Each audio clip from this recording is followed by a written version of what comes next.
வாழ்க வளமுடன். குரு வாழ்க, குருவே துணை. கண்டிஷ்டி மெயினாக கண்டிஷ்டியாகப்பட்டது இன்றைக்கு நேற்றுக்கு இல்லைங்க. ஆதி காலத்திலேருந்தே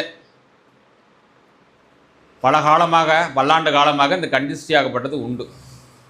அந்த காலத்தில் ராஜா காலத்திலேருந்தே உண்டு. ஆகையினால் ஒரு மனிதன் ஒரு வீடு கட்டுறாரு.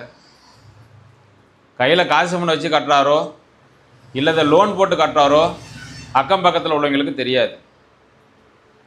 என்ன இவ்வளோ பெரிய வீடு கட்டிட்டார் இவர் அப்படிங்கிற மாதிரி கண்டிஷ்டியாகப்பட்டது ஏற்படும் பொழுது அவருடைய தொழில் வளர்ச்சி குறையும். வீடு நல்லா கட்டிட்டு இருந்த வீடும் கூட கட்ட முடியாது. லோன் போட்டு கட்டியிருந்தா கூட லோனும் கட்ட முடியாது. என்னொன்னுமா ஆயிடுது.